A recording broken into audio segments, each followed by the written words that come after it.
The We Day stage is full of inspiring moments, but our next speaker's story is like no other.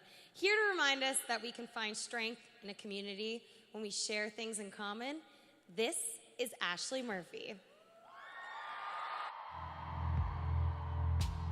We all face hardships in one form or another in our lives. But at 16, she's already learned, although we may not control our circumstances, we do control our reactions.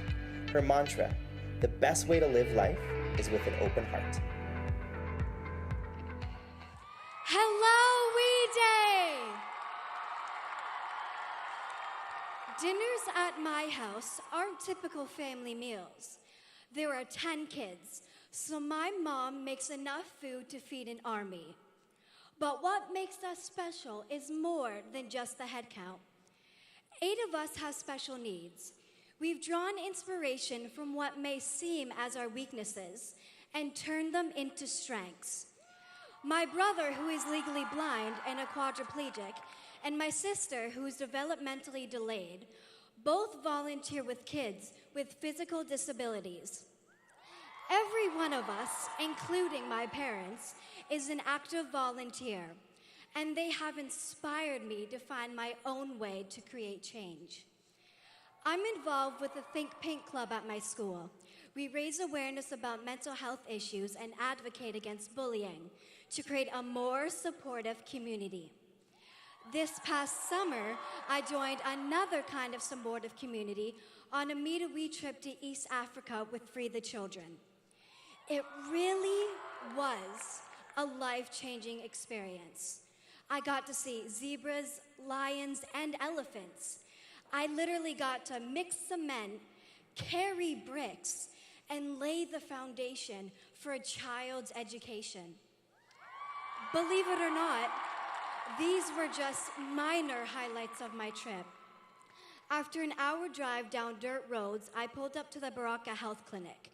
I saw modern facilities and a fully stocked pharmacy where moms can give birth safely and sick children can get the medicine they need. I saw how access to healthcare changes lives. And then I met Naomi and Faith. They're 10 and 15. They play Stella Ella Ola and Ring Around the Rosie. They're kids, just like you and me. And they were so open and willing to share their stories. They told me they both have HIV. They were born with it, just like 3 million other children around the world who live with it every day. And they told me that they're too busy living their lives to the fullest to think much about it. Next, it was my turn to share. I didn't know where to start. I saw myself in them. Like me, they have tons of siblings, love to sing and dance, and are quick to connect with people. But it was more than that. We have something in common that you might not expect, because there's something I haven't told you about myself. I also have HIV. Like them, I was born with it. Let me explain. My birth father wasn't able to care for me, and my birth mother was an addict and an alcoholic. When I was born, I was so weak that I couldn't breathe on my own. So the doctors took me up to life support and did a blood test. And that's when they found HIV in my blood. The doctors weren't too hopeful for me, and neither was Children's Aid. So they placed me with my adoptive parents and told them to prepare for the worst. But clearly, I had other plans. At 6 months old, I weighed 8 pounds, the size of a newborn. At 5, I weighed 23 pounds, the same size as a healthy 1-year-old. But my adoptive parents knew I was a fighter. And standing here with all of you, I can't even tell you how amazing this feels for me. Because I wasn't supposed to be here. Not just at We Day. I wasn't supposed to be alive. But here I am, and I feel great. One of my biggest fears before my trip to Africa was meeting some of the 25 million people in Africa who live with HIV or AIDS without access to medication or doctors they need.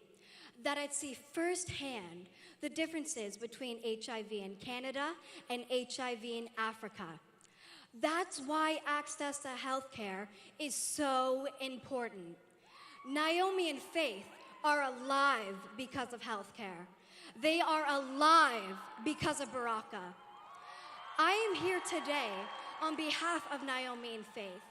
Together, we are sharing our experiences to help reduce the stigma around HIV. And we need your help to create a more accepting community. And the first step is accepting yourself. Often we shrink away from having those difficult conversations. We don't talk about eating disorders or the reality of disease or mental health issues, but they're a part of life, and we need to tackle them head on. I learned at a young age that we all face challenges. Your challenge may not be HIV. It may be depression or bullying. I want you to remember that our weaknesses can turn into our strengths. We can overcome our challenges and use them to help others. I'm here as proof of that.